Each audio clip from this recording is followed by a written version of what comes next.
Lucas capítulo 5, e eu quero ler com você a partir do verso de número 27 até o verso 32. Lucas 5, de 27 a 32. A palavra do Senhor nos diz assim: passadas estas coisas, saindo, viu um publicano chamado Levi assentado na coletoria e disse-lhe: segue-me. Ele se levantou e, deixando tudo, o seguiu. Então lhe ofereceu Levi um grande banquete em sua casa. E numerosos publicanos e outros estavam com eles à mesa. Os fariseus e seus escribas murmuravam contra os discípulos de Jesus, perguntando: por que comeis e bebeis com os publicanos e pecadores?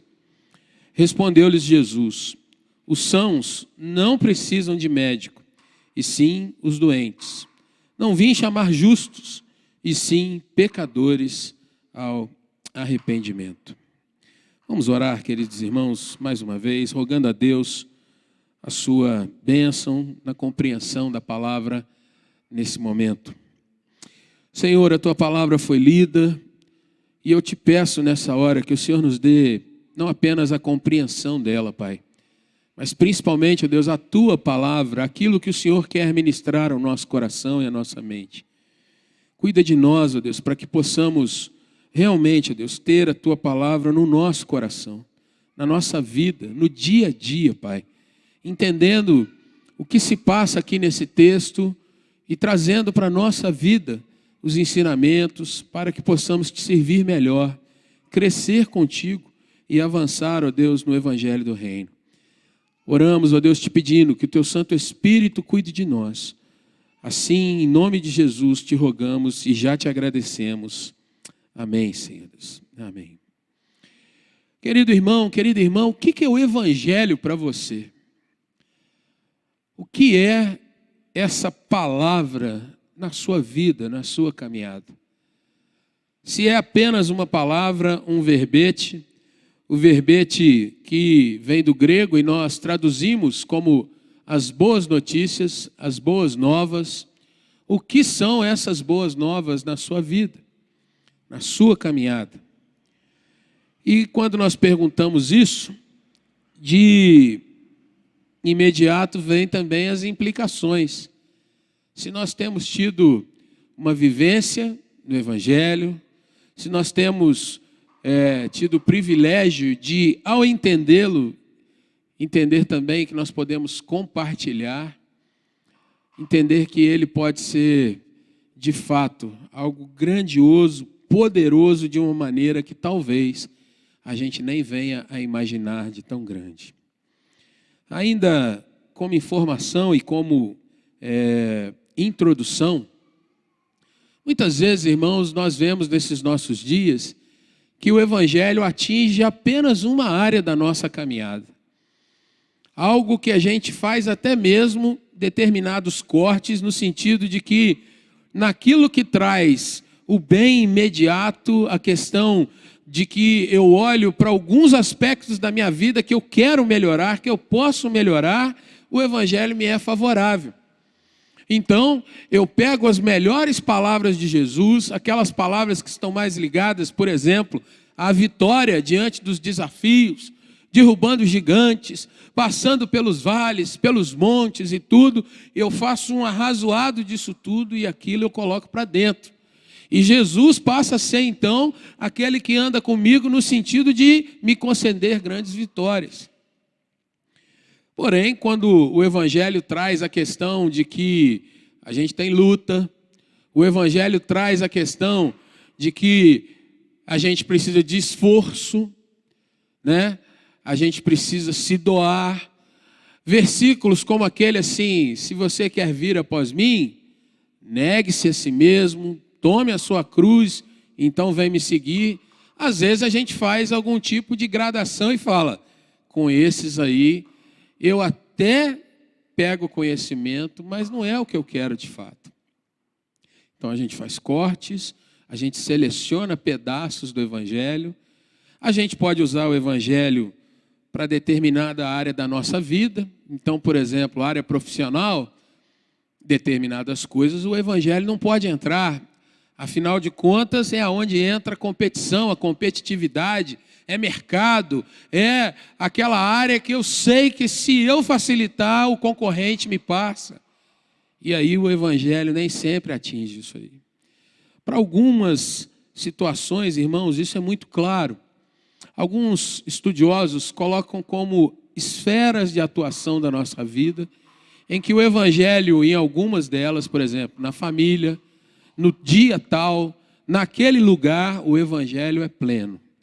Mas fora da família, fora daqueles dias, em outros lugares, o evangelho fica circunscrito ao meu coração, à minha mente, mas não entra na prática na minha caminhada.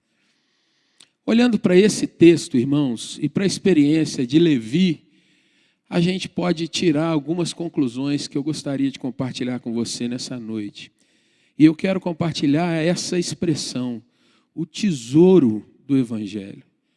O evangelho, como numas parábolas de Jesus, é como se alguém encontrasse uma mina de ouro, ele largasse tudo aquilo que ele tinha de valor para se dedicar àquilo ali, e agora aquilo vai ser de fato a situação de maior valor da sua caminhada até a sua despedida. O tesouro do evangelho. Mas mais do que isso, a bênção de compartilhar o evangelho com outras pessoas. Quero te convidar então a nós olharmos nesse texto e aprendermos essas situações. A pergunta é essa: o que é o evangelho, querido irmão, querida irmã? A introdução você já pensou, você já ouviu, talvez você já tenha no coração algumas respostas.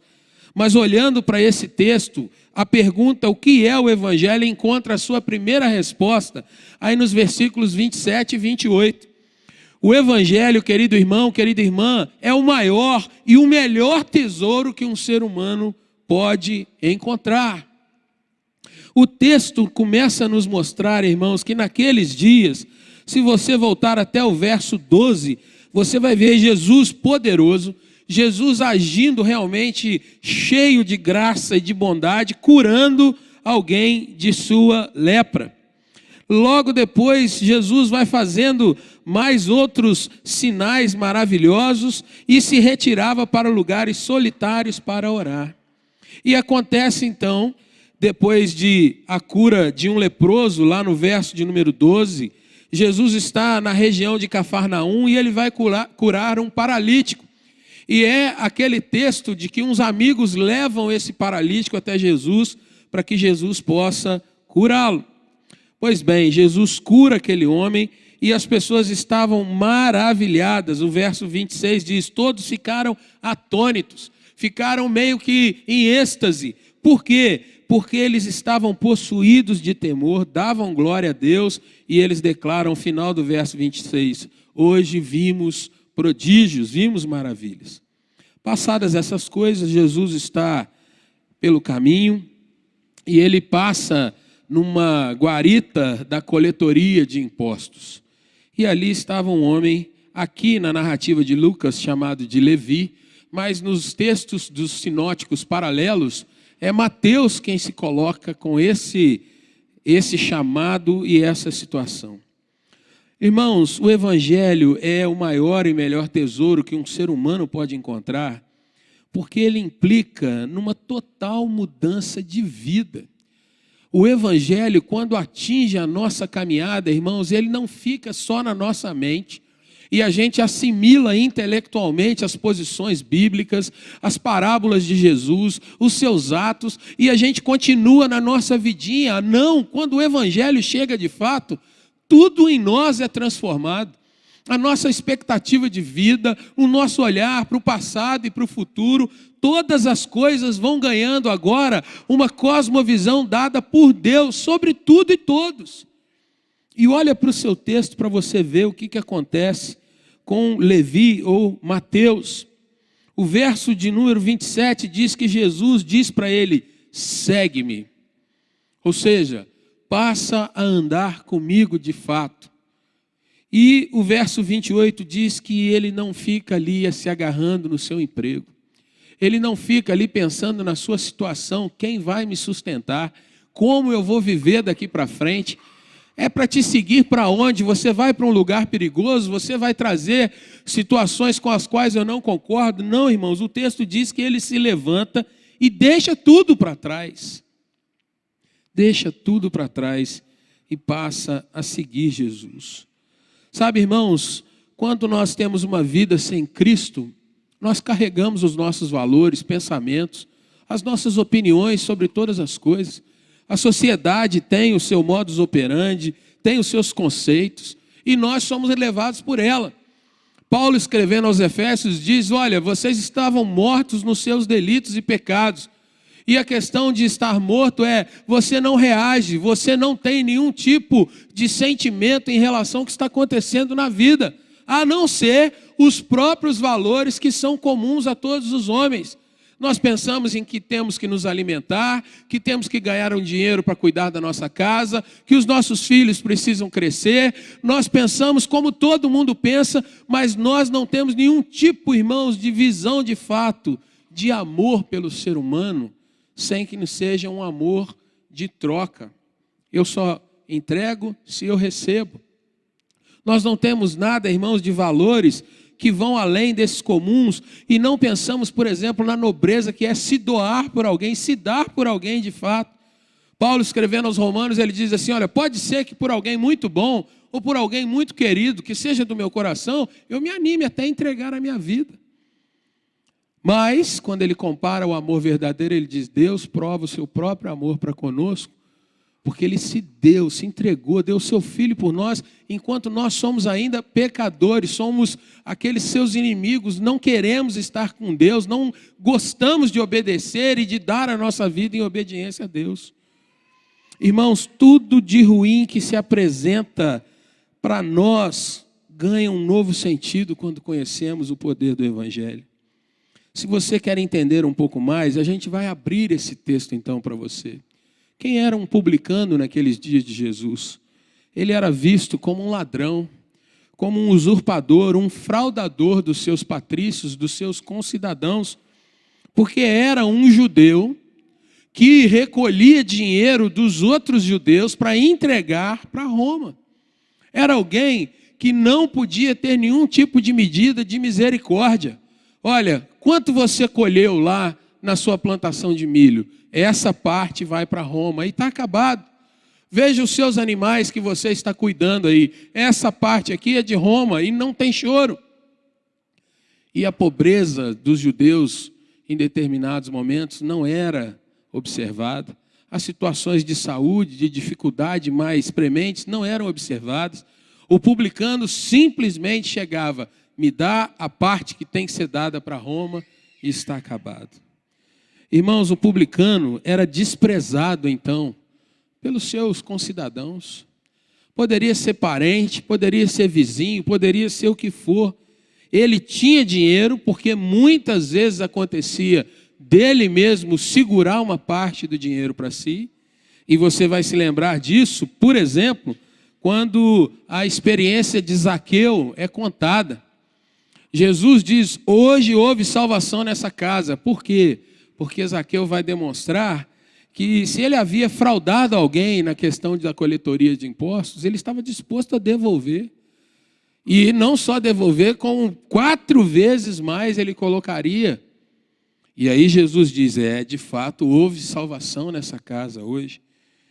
O publicano, querido irmão, ele tinha dinheiro, mas ele não tinha vida, não tinha amigos, não tinha companheiros. E uma decisão desse tipo: segue-me, e eu vou largar tudo e passar a seguir agora, ela implicava, querido irmão, de que nada mais agora iria importar, a despeito até mesmo do peso que ele iria enfrentar sem aquele trabalho. É diferente, do ponto de vista material, de um pescador que larga seu barco e vai seguir Jesus. Sob esse aspecto, Mateus, Levi, estava largando uma profissão que era muito rentável para ele. E ele teria muita dificuldade de conseguir aquele emprego de volta se andar com Jesus fosse uma furada. Ele teria muitas restrições, porque ele estava abandonando, irmãos, um emprego que era ligado ao povo, que era o governo daquele momento, daquele tempo. Mas o texto diz, deixando tudo para trás. O dinheiro que ele ganhou e o que ele poderia ganhar não importavam mais. Os privilégios entre os romanos, né, os favores, as facilidades, nada disso importava mais. Ele estava rompendo de vez com a sua vida até ali. O que é o evangelho para a sua vida, querido irmão? Pensa se quando você disse sim para a palavra de Deus, você rompeu com costumes desses nossos tempos. Pensemos, queridos irmãos, se por conta de sermos crentes, nós somos rompidos com esse mundo de verdade. Se nós, como crentes, podemos com autoridade dizer, não quero os valores desse mundo, não quero os favores desse mundo, eu não quero esse tipo de amizade que me traz tanta coisa boa num momento, mas me afasta tanto de Deus em outro. Não, eu não quero isso. Porque no dia em que Jesus entrou na minha vida, de fato, tudo foi transformado. Eu deixei tudo para trás. E a minha mente agora é levada pela lei do Senhor, pela palavra do Senhor. Eu deixei tudo para trás. A minha caminhada agora não é mais para onde eu quero ir, mas eu quero estar servindo a Deus. O que é o evangelho para nós, irmãos? Para Mateus, é o maior e o melhor tesouro que um ser humano pode encontrar. Deixou tudo. Mas a gente vai caminhando e vai vendo que Mateus não ficou só na questão de que agora não era mais um coletor de impostos. Não era agora só mais um servo de Jesus. Mas observa o verso 29, querido irmão, querida irmã, que ele toma uma grande atitude. O que é o evangelho? Uma segunda questão que nós podemos observar nesse texto é que o evangelho é um tesouro a se compartilhar com todos, com alegria e convicção, à luz de festa, pois a vida foi encontrada. Eu acho fantástico esse texto, irmãos, porque Mateus, ele tem um encontro com Jesus, mas ele não esconde de ninguém esse encontro. O texto diz, versículo 29, então lhe ofereceu Levi um banquete em sua casa. E veja, numerosos publicanos e outros estavam lá com eles à mesa. Querido irmão, querida irmã, um jantar naqueles dias era um grande evento.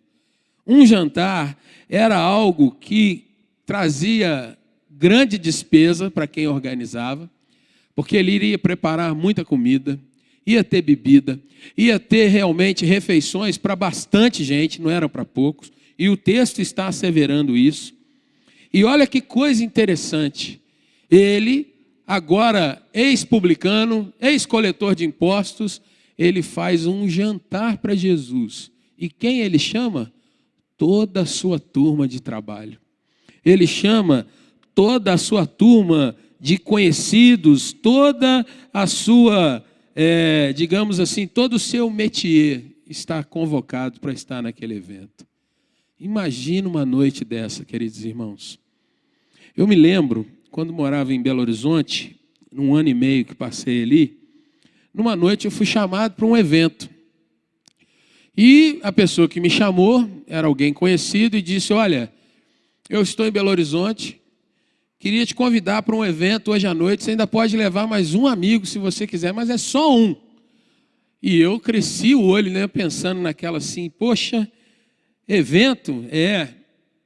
E aonde que vai ser? Aí deu o endereço, era num hotel no centro de Belo Horizonte, e nós fomos para lá, e quando chegamos naquele hotel, havia um coquetel cheio de pessoas ali, movimentado o negócio, e depois que a gente come um pouquinho, encontrei com esse meu amigo, a gente conversa, ele fala algumas amenidades, contamos algumas experiências dali e tudo. De repente eu vi uma outra pessoa que era conhecida também, falei, uai, vem mais gente para esse negócio. Quando foi ver, queridos irmãos, era uma reunião desses telemarketing, ou marketing multinível, se você conhece. E era, na realidade, uma noite para ser apresentado um produto naquela época que era um produto desse tipo aí, milagroso, que cura de unha encravada, cabelo caindo, passando por gripe, colesterol, qualquer outra coisa, e você só teria que fazer um empate aí de um valor e depois você poderia revender aquele valor e compartilhar com outras pessoas. Quantos já não foram chamados para eventos assim aqui? Quantas vezes nós já não fomos? Olha, tem um negócio que é um segredo que eu quero contar para você. Você chega lá, o segredo está para mais 500, né? E na realidade o segredo é venda. Esse homem não chamou ninguém para isso. Ele paga do seu bolso. Ele investe em ter todos os seus amigos porque ele quer contar a grande transformação que aconteceu na vida dele. Irmãos, muitas vezes nos nossos dias nós vemos coisas assim. Nós observamos pessoas que fazem eventos para falar de produtos associados a esses eventos. Pessoas que chamam outras para anunciar, por exemplo, uma nova academia que vem na cidade. Pessoas que juntam outras pessoas para falar de um novo remédio, de uma nova conquista, um empreendimento que está sendo lançado na cidade, um grupo de novos apartamentos. É normal essas coisas acontecerem. Mas aqui nós vemos um homem, queridos irmãos, que chama todos os perdidos dos seus dias. Ele diz, olha, essa turma estava como eu estava. Gente que é desprezada, gente que é tratado como ladrão, como alguém que não presta. Eu vou chamar todos eles, porque agora o meu coração está preenchido, há algo novo para ser realmente vivido. Eu quero contar para todo mundo o milagre que está acontecendo comigo. E é lindo, queridos irmãos, porque Mateus resolve compartilhar com todos os seus amigos que a sua vida agora ganhou novas cores, que ele pensava que a vida era de um jeito, mas agora ele está vendo que não, é de outro. E mais, a nova vida estava ali em pessoa, era Jesus que ia jantar com eles. Rapaz, que coisa maravilhosa, porque ele não teve nenhum tipo de pensamento assim, o que vão pensar de mim? Será que vão me chamar de doido, de tonto, de gado, de bezerro, de gente que está sendo enganada? Não! Eu quero mostrar o que está acontecendo no meu coração. Na realidade, é uma grande festa, porque eu quero apresentar esse homem que está mudando a minha vida para os meus amigos, para os meus companheiros. Todos vocês agora, todos vocês, meus amigos, podem obter um novo fôlego de vida. Todos vocês podem deixar de serem vistos como os podres da sociedade. Todos podemos agora ver a vida e o ser humano com outros olhos, com uma perspectiva de excelência. Nosso foco, o respeito, o amor próprio não está ligado ao que possuímos em dinheiro. Mas esse homem pode transformar o nosso ser por completo. E aqui, queridos irmãos, não é para a gente ser romântico ou inocente, mas a grande realidade é que muitos dos companheiros de Mateus ali vão desprezá-lo, claro. Que história é essa, rapaz? Você que viveu a vida... Quantas coisas nós fizemos juntos, quantos golpes, quantos tombos nós demos juntos. Você agora vai cair nesse negócio, Mateus? Você está louco? Você está sendo enganado? Você está passando por alguma crise? Alguém de nós já ouviu isso, irmãos, ao falar do evangelho para um amigo? Estão te hipnotizando? Fizeram lavagem cerebral com você? Claro que Mateus ia enfrentar desprezo também, mas não importa. A festa é para todos, porque eu estou tomado dessa alegria. Irmãos, Mateus ensina para mim, para você, para a igreja, que eu e você deveríamos pensar na alegria que nós temos de Jesus. E se nós temos essa alegria, queridos irmãos, que coisa linda se a gente pudesse falar para mais um amigo, para mais um companheiro, se a gente visse alguém prostrado, com um semblante carregado na padaria, e a gente pudesse dizer para essa pessoa, olha, um dia eu andei assim, mas Jesus transformou minha caminhada. Será que é tão difícil? Será que é tão complexo? Eu creio que é, queridos irmãos, porque muitas vezes nós não pegamos o lado de Jesus, nós pegamos o lado das pessoas, o que vão pensar de mim, Vão pensar que eu sou alguém que não tem outra escapatória, então fui buscar Jesus. Mas essa é uma verdade, não há outra escapatória. Não há outro lugar, não há outro caminho. Eu sou o caminho, a verdade e a vida de Jesus. Mas parece que hoje em dia, irmãos, é muito mais forte o mundo do que nós. É muito mais forte. Se alguém vai me chamar de bobo, de tolo, de alguém que é pequeno, então precisa ficar lendo Bíblia. E é exatamente o que Mateus faz. Cansei de sofrer e ele me estendeu a mão. Cansei de ter dinheiro, mas não ter coração, e ele me estendeu a mão. Estou compartilhando com vocês, amigos, porque talvez vocês estejam cansados, sobrecarregados, e Jesus vem nos aliviar. Sabe, irmãos, Mateus diz para mim, para você nessa noite, que ele estava tão tomado de alegria, que ele não ia diminuir em nada as suas palavras por conta das impressões dos seus amigos, dos seus conhecidos. Apenas vou proclamar. Porque se eles vêm e vão conhecer Jesus ou não, agora é problema de Jesus, eu estou fazendo aquilo que fui convocado, proclamar. Eu creio, e isso basta. Eu anuncio, e isso basta. O que vão pensar de mim? Como diz aquele cântico, né? Eu quero é Deus, não importa o que vão pensar de mim. Portanto, ouvindo as palavras de Jesus, eu fico pensando nisso, ecoando no coração do próprio Mateus, porque ele depois vai registrar lá no seu Evangelho, capítulo 10, verso 32, as palavras de Jesus dizendo assim: portanto, todo aquele que me confessar diante dos homens, também eu o confessarei diante de meu Pai que está nos céus. Interessante que Mateus dá um jantar, uma festa. Jesus está naquela festa. As pessoas comiam meio que deitadas, as mesas eram bem baixas, então imagina aquele monte de publicano, pecado para todo lado. Eles meio que deitados, comendo, conversando e falando, e Mateus comendo com eles e falando com eles: olha, é lindo ver vocês aqui, mas o mais lindo é que vocês têm hoje aqui, a presença desse que transformou a minha vida com vocês. E Jesus está ali com eles. O que é o Evangelho para você, querido irmão, querida irmã? É um fardo para se compartilhar?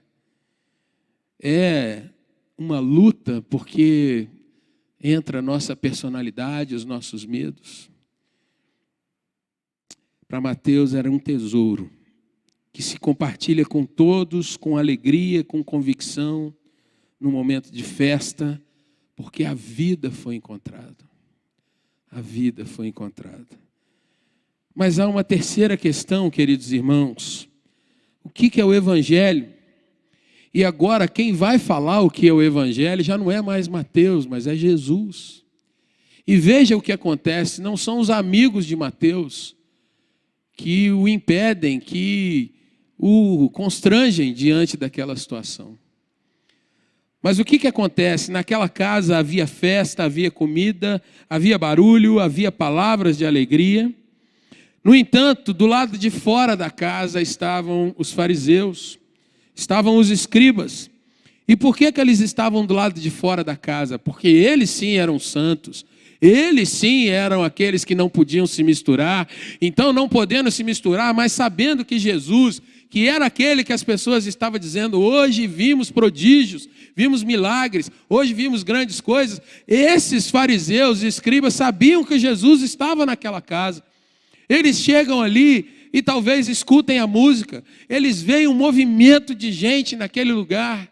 E o que eles vão fazer, queridos irmãos? Versos 31 e 32 vão nos mostrar, aliás, o verso 30, onde começa.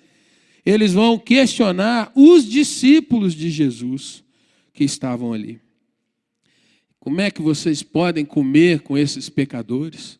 Como é que vocês podem se ajuntar dentro dessa casa com essa gente que é impura, que é ímpia, que não confessa o Deus de Israel, como nós confessamos, como vocês estão se misturando com esse grupo que não merece a presença. Quem responde não é um discípulo.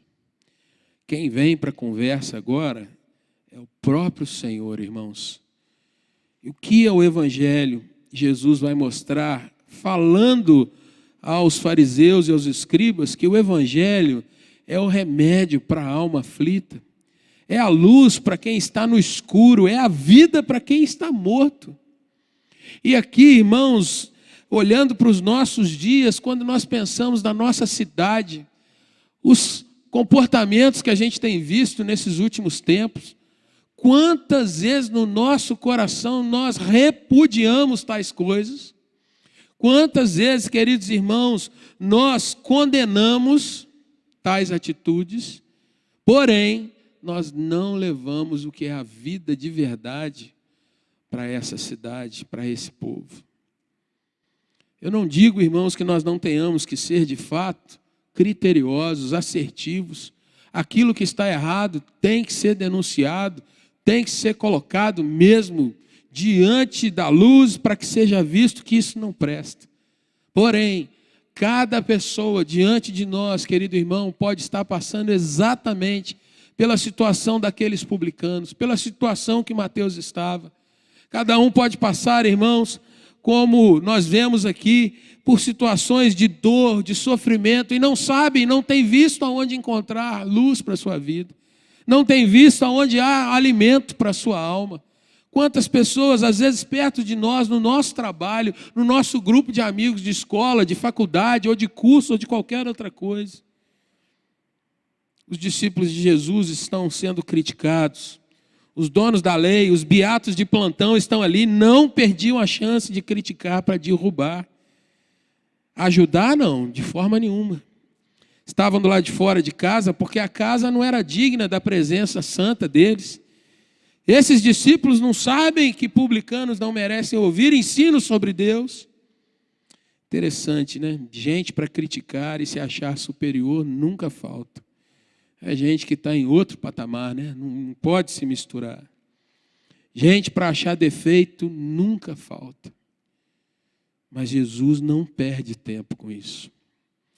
Se você olhar para o seu texto, queridos irmãos, Jesus chega e não vai ter diálogo, bate-boca, diz que Jesus não fica argumentando, Jesus simplesmente declara: olha, se vocês se acham tão sadios, vocês não pertencem a esse lugar. Na realidade, verso 31, são os doentes que precisam de médicos. É quem está perdido que precisa ser achado. É quem está sofrendo que precisa de uma palavra de amor e de cuidado. É quem está sem esperança que precisa ter o fôlego, o refrigério, uma palavra que diz: olha, vamos olhar para onde de fato tem vida. Jesus, queridos irmãos, afirma que naquela noite muitos estavam ouvindo sobre as suas dores, seus sofrimentos, seus medos, as suas perturbações e como o Senhor enviou ele, Jesus, para curá-los. Jesus estava naquela noite oferecendo um bálsamo para a alma cansada, um afago para aquele que estava triste. Jesus estava se revelando, irmãos, como o próprio Evangelho, o amor de Deus ali na frente deles, de todos eles. Que noite maravilhosa aquela, querido.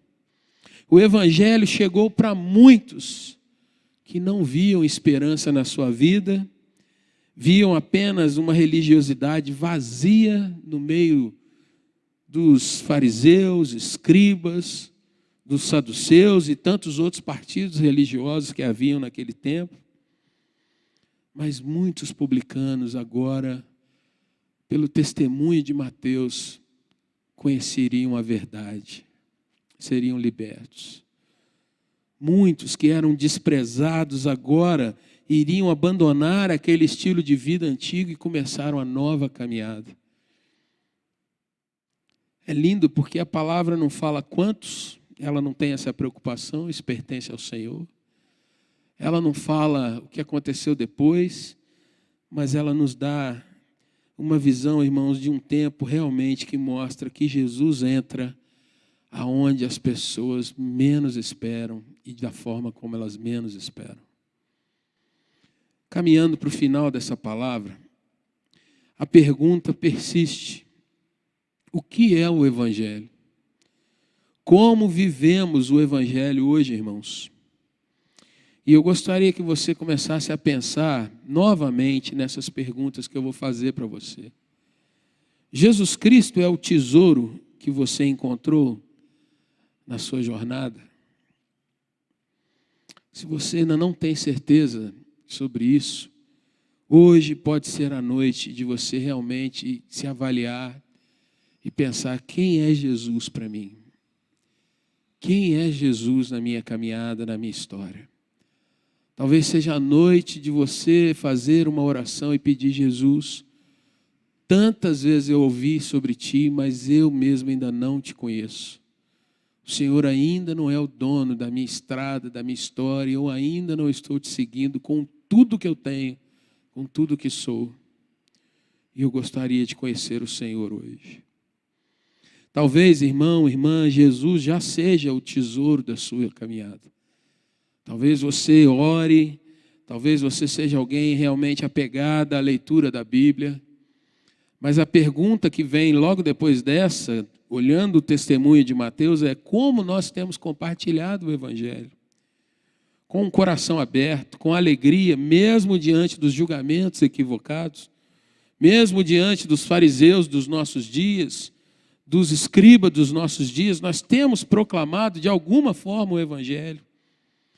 E eu queria te encorajar, meu irmão, minha irmã, a você pensar: eu preciso ser um pregador. Não um pregador formal, não um pregador que de fato vai frequentar faculdades para isso, mas alguém que tem o hábito de compartilhar com as pessoas as coisas boas da vida. Irmãos, eu vou dizer para você uma questão.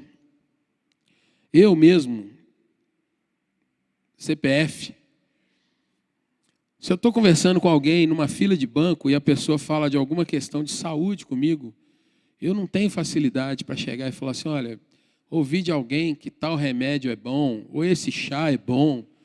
Eu não tenho esse perfil. Tenho dificuldades, irmãos, em conversas mais particulares, assim, com desconhecidos, essas coisas assim. Porém, é algo que eu tenho pedido a Deus no meu coração, irmãos, é que se alguém compartilhar alguma coisa que de algum jeitinho der uma brecha para entrar com o Evangelho, nem que seja uma frase apenas: olha, eu sou um crente e eu creio que Deus transforma todas as coisas. Se você me disser seu nome e tudo, eu queria só orar por você, já basta.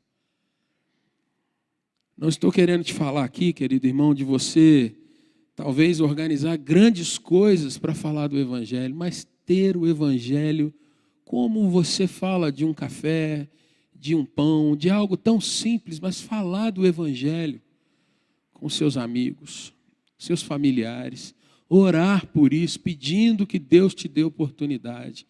Nós precisamos, irmãos, ser intencionais na nossa pregação.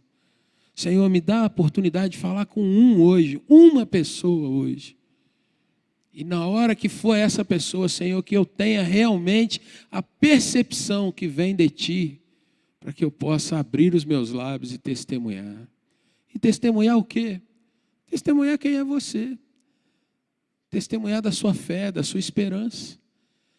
Ah, pastor, mas ela talvez seja de uma outra religiosidade, vai me engolir na palavra, no debate. Você não está sendo chamado para isso. Você está sendo chamado para falar: olha, quero compartilhar o que aconteceu na minha vida. É fato, não é debate teológico. Ele tem mudado a minha história. Ponto. Agora vamos um pouco além, irmãos, usando o texto. Diante dos julgamentos, será que nós temos nos fechado? Será que nós temos, irmãos, muitas vezes deixado o povo julgar, falar, condenar às vezes a igreja, às vezes o nosso grupo de trabalho, o nosso ministério que nós temos servido. Esse é um tempo, irmãos, que a gente não pode perder. O que Jesus fez? Jesus não ficou debatendo com o fariseu. Jesus não ficou julgando. Jesus simplesmente disse, olha, quem está doente precisa de cura. Os sãos não precisam de médico. Eu não vim chamar os justos, poderosos, mas eu vim chamar pecadores ao arrependimento. Nós precisamos ter essa coragem. Se somos, às vezes, julgados, se alguém se levanta para criticar, queridos irmãos, que a gente se lembre de dizer, olha, o evangelho precisa ser pregado enquanto é dia, porque vai chegar a noite e nós não vamos poder fazer isso mais. Que nós, enquanto temos tempo, sejamos pregadores, testemunhas. Como diz o hino da mocidade, ser testemunha, diz o Senhor. Importa que preguemos a salvação. Queria orar por você,